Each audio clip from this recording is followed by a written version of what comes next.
So really, just how do we lock in entrepreneurs to sustain their business through generation to generation? Yeah, right. This is really interesting because one of the examples that I use quite often is the fact that for the species out there, maybe we're not too old now, for the younger species out there, disposable contact lenses were invented in Scotland.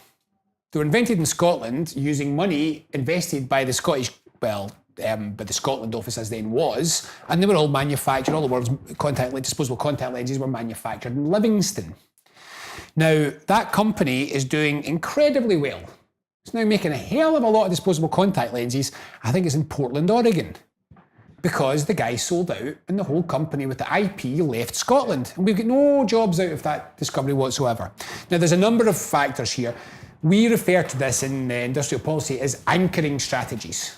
To anchor anchoring businesses into the economy. It pains me when I see governments putting out press releases expressing success in the fact that some Scottish companies sold out. Wolfston Electronics. Yeah, I worked with them, yeah. Did you spun out of Glasgow University, global potential business, get bought over by an American venture company. I think it was a American venture company. Oh no, it was one of the big Japanese.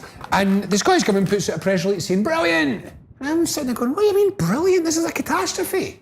We've lost another industry. Okay, anchoring strategies. One, you're right. Number one above all, change this stinking culture of business. Fucking Dragon's Den.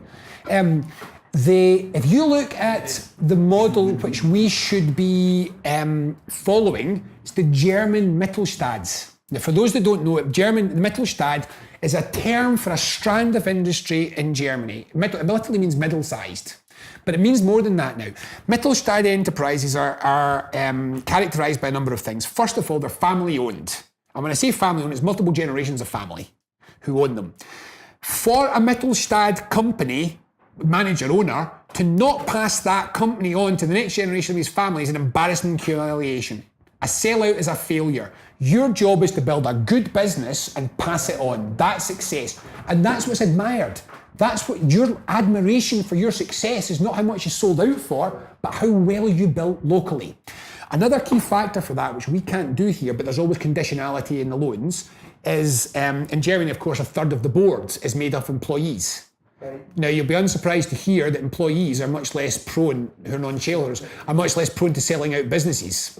In fact, really interestingly, quite a number of Mittelstand companies have local community on the board.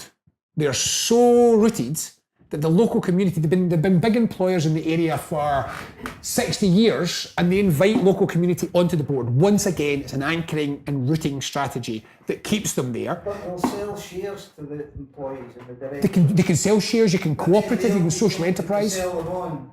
So it's not really... Not if you do it right. This is another big problem that we've got in this country, and I would have mentioned this in innovation if I'd got a chance to get onto innovation. But yes, absolutely. If you root and lock in, and you have the whole community, I didn't talk about social enterprise, I didn't talk about community enterprise, I didn't talk about cooperatives, all of these are important models.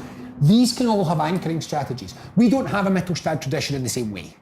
And I'm not suggesting that we can simply replicate it, but we've got to try to get into that direction. And you can give shares to employees. But because we treat employees as virtually disposable commodities far too much in our economy, so we play as little as we can. And in Britain nowadays, we have contracts which mean we commit as little as we can commit to the employee. They have no return commitment. So if you're getting minimum wage and you have a choice of selling off employee shares, as I went, well, you go and get another minimum wage job somewhere. But if you're working in a business which is working for you, which is delivering for you, which is high skill, you don't sell up. You don't sell out your future 20 years of employment in a good job for the sake of a big cash bump. So the nature of the enterprises that we're building matters too. The other thing that's really interesting about Mittelstand is, and I saw this in a telly thing, they went around the car park with a camera and they said, right, pick the gaffer's car. Really interesting thing is that you couldn't. They're all driving BMWs because they pay their staff properly and they don't take insane amounts of money out. They're not constantly vampirising, draining the life from their own business to buy yachts. They live a good life. They have a nice car. They have a nice house. They're not skint. They go on holiday. But they don't take everything out that they can. And we've got, the circular economy is used in our context. We've got what I call a sawtooth economy. Start a business, build it up, sell it. Use the money to start another business, or probably buy property, sell it. And it's like a sawtooth, up and down. You keep building, you make the equity all the way through. Good economy, good businesses take minimum. Surplus is good, right? Surplus is good. A business that creates a surplus is a successful business. A business that takes that surplus out as profit is a worse business than one that recommits the surplus back into the business. That circular model is what Mittelstands do. And Mittelstands are not small. An example, those that have got a pressure washer, it's probably, I can't really pronounce it, Karcher? They're a Mittelstand. Family owned for 50 years. Everybody's well paid, really good industrial relations, really popular. I saw interviews with people. The boss doesn't have an office. The boss is based in a bit off the shop floor. It doesn't look like the people on Dragon's Den. Who's that awful Michelle Moan with her penthouse apartment and look at me. Doesn't look like her. Doesn't look like them at all. It's a different model. So there's a whole range of ways we can do this. Finance is the most obvious. We will give you money, but you're not selling up. And we will block it.